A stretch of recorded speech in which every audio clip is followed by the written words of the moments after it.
En la historia de México sobresale el nombre de Porfirio Díaz como el hombre que logró la estabilidad política y económica, también responsable de la paz social, luego de que gran parte de la vida del México del siglo XIX había estado dominada por la anarquía, los levantamientos internos, las intervenciones extranjeras, las crisis políticas y hasta financieras. El porfiriato inició con el control de las instancias e instituciones políticas del país en 1877 y los siguientes 13 años, hasta 1890, se caracterizó por el control de los caudillos y caciques, la inversión extranjera, la conciliación con potencias mundiales, el saneamiento de las haciendas públicas, la política de comunicaciones y transportes, el incentivo hacia la minería, el campo y la industria, y también la tolerancia sobre los asuntos religiosos. En esta época, el progreso y el orden eran los principales ideales de la política porfirista. El objetivo era poner a México a la altura de países potencia, pero fue gracias al doctor Gavino Barreda se introdujo en México la filosofía positivista, la cual mencionaba que el único conocimiento auténtico y verdadero era el conocimiento científico y que tal conocimiento solo podía surgir de afirmaciones de teorías a partir de tal método. En aquella época, en México, el positivismo sirvió como filosofía para organizar al país. También se aplicó al sistema educativo de Díaz y después serviría para legitimar al porfiriato.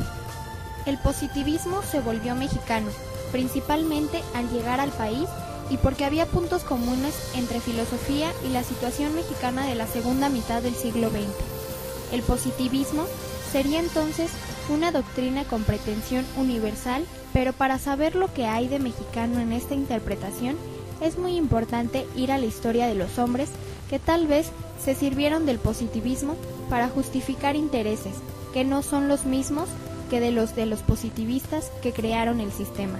Con Porfirio Díaz en el gobierno y la adopción del positivismo en México, el cual tenía como uno de sus principios el de la modernización mediante el orden y la organización, el positivismo se adecuaba perfectamente a la política social y económica del régimen porfirista, el cual busca el crecimiento y la modernización del país, por lo que se convirtió en la base ideológica de este periodo.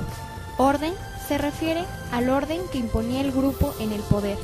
Progreso se refiere a la prosperidad de unos cuantos en perjuicio de las masas proletarias del pueblo. Se favoreció al clero, a los grandes terratenientes, después a los políticos y militares. Casi al mismo tiempo, grandes inversionistas extranjeros se vieron beneficiados con excepciones y concesiones. El sistema positivista se apoyó en la dominación de un pueblo restringido, es decir, solo ciertas personas y grupos podían saber qué, cómo, por qué y cuándo. El porfiriato es una etapa de grandes contrastes debido a que se generaron diversos cambios tanto positivos como retrocesos, más que nada en el ámbito social. La mayor parte de las riquezas se concentró en pocas manos, por lo que la mayor parte de la población permanecía en condiciones de pobreza. El porfiriato también se distinguió por ser un régimen represivo y recurrir a la fuerza para imponerse, por lo que durante el porfiriato los campesinos y obreros vivieron una época muy difícil en la pobreza absoluta, ya que se pagaba muy poco por su trabajo. Los peones estaban sujetos a deudas y obligados a obtener sus artículos de primera necesidad en las tiendas de raya, donde el precio de los alimentos era siempre superior a los del mercado.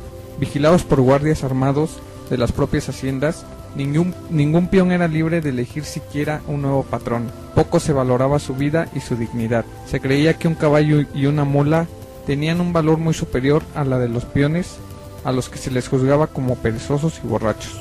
La constante y progresiva disminución del valor de la plata redujo las reservas del país y motivó la devaluación del peso mexicano, que perdió alrededor del 100% de su valor durante el periodo final del porfiriato.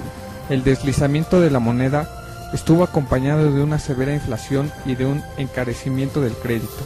Estos factores incidieron negativamente en la agricultura, debilitaron el sistema e influyeron en la caída de Porfirio Díaz en 1911. La modernización no solo exigía transformar a las ciudades más importantes del país, sino también racionalizar a la sociedad e incidir en los hábitos y el aspecto de sus habitantes. Las élites deseaban que los mexicanos adoptaran las prácticas que ellos habían hecho suyas y que consideraban positivas para el progreso material y moral de la nación y para el bienestar de los propios individuos. Por otro lado, pretendieron que las clases bajas fueran trabajadoras, ahorrativas y que no se emborracharan ni apostaran, pues pensaban que así tendrían dinero para vestir a su familia decente, alimentarse adecuadamente y asistir a eventos sociales.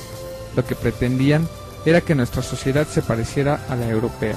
En cuanto al comportamiento de las mujeres, se establecieron reglas sociales en las que la mujer tenía que dedicarse principalmente al hogar, realizando actividades tales como el aseo de la casa, lavar ropa y trastes, así como el cuidado de los hijos, y se le consideraba como una intuitiva, sensible, frágil, delicada, abnegada y sumisa. En cambio al hombre se creía que era fuerte, firme e inteligente. El papel del matrimonio ya era bastante importante para esta época, ya que las mujeres debían estar casadas a los 18 años, si no, debían comenzar a rezarle al santo San Antonio, el cual aún se tiene la creencia de que concede novios o esposos a las mujeres solas que se lo piden. Durante el periodo del Porfiriato, la cocina mexicana tuvo grandes cambios. Para las clases altas, el principal cambio consistió en un afrancesamiento de las costumbres en general. En aquella época se consideraba que lo francés era necesariamente sinónimo de elegancia y buen gusto. La clase media seguía conservando en gran parte la cocina tradicional. En sus memorias, Guillermo Prieto narra que el desayuno se componía de una taza de chocolate y un pan o algún tamalito. Hacia las 10 de la mañana se servía un almuerzo, compuesto de alguna carne, ya fuera pollo, carne o res, en alguna salsa o mole, y con toda seguridad frijoles y tortillas. Posteriormente, en la comida se consumían sopas, arroz y frecuentemente algún caldo. La cena solía componerse de un pan dulce, de los muchos con los que cuenta la tradición mexicana, que generalmente se acompaña con chocolate o atole. La mayor parte de la población se encontraba en la pobreza y su alimentación se componía sobre todo de los productos básicos del campo mexicano, es decir, frijoles, tortillas y chile. Cuando tenían oportunidad, se incluía en la dieta carne de cerdo, del cual se consumían con mucho gusto las vísceras como tripas o pancita. Los trabajadores generalmente comían arroz, frijoles, chile, tamales y tortilla.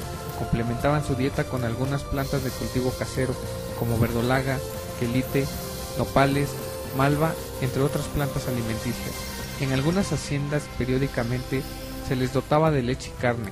En las haciendas donde también producían pulque, recibían una ración diaria cuyo volumen variaba de acuerdo con el tamaño de la familia. Hoy en día, desgraciadamente, los ingresos es una de las causas más importantes que impiden al país tener una dieta adecuada. Con la información de la encuesta de ingresos y gastos de los hogares y del Instituto Nacional Estadística, Geografía e Informática, se observó que en los hogares de bajos recursos la dieta alimenticia que lleva a cabo para que obtengan las proteínas es muy poca, entre los que destaca el consumo del maíz y el frijol. Y por el lado contrario, las personas de altos recursos y altos ingresos adquieren energía y nutrientes de una variedad mucho más amplia, entre los que destacan las frutas, los vegetales y, por demás decirlo, la carne, que por supuesto la situación ventajosa en la que se encuentra es un escalón para esta y más posibilidades de llevar a cabo una vida más amena y sin riesgo de enfermedades. Esto por un lado, pero por el otro, la variedad de consumo por los ingresos que se generan hablando de la gente de altos recursos, los estilos de vida que estos llevan generan estrés, nerviosismo y demás malestares físicos y orgánicos que el cuerpo solo aprende a acostumbrarse.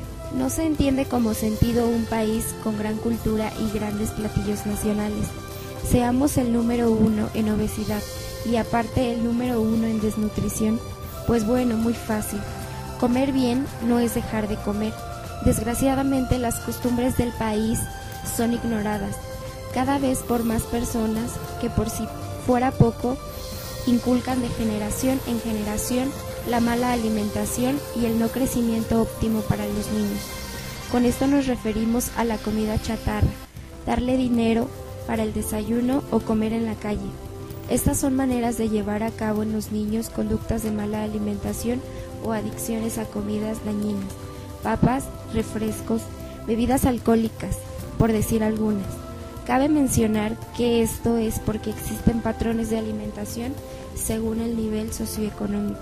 En la época del Porfiriato, los trastornos alimenticios se veían principalmente en cuanto al exceso de ingesta de alimentos y no tanto en cuanto a la bulimia y la anorexia, y los pocos casos que daban eran principalmente en las clases altas. En cambio, la ingesta desmedida de alimentos se daba en las clases media y baja, pero no se piense que se ingerían alimentos nutritivos o de calidad, sino lo que se comía eran dulces, comida chatarra o cosas con mucha grasa. Lo industrial abusó de la innovación, creando el alimento chatarra, condicionó al paladar, lo hizo deseoso de alimento chatarra. No aporta nutrientes al cuerpo y atenta contra la salud. Es increíble que el paladar humano, que solo tiene 4 posibles centros del sabor que registran lo agrio, lo dulce, lo amargo y lo salado, se haya diversificado al grado de la saturación del sentido, llegando a disfrutar combinaciones tan exóticas como artificiales. Fue la propaganda y la publicidad quienes dejaron el fenómeno de las marcas. En la actualidad sigue operando con cierta eficacia. Aún se pide un Kleenex en lugar de un pañuelo desechable, chicle en lugar de goma de mascar. Se le llama refresco a la bebida carbonatada, saborizada y coloreada artificialmente. Se pide jugo de naranja por su marca, sin que la bebida contenga jugo de naranja. Es el extravío del hombre y su alimento. La alimentación es francamente antinatural.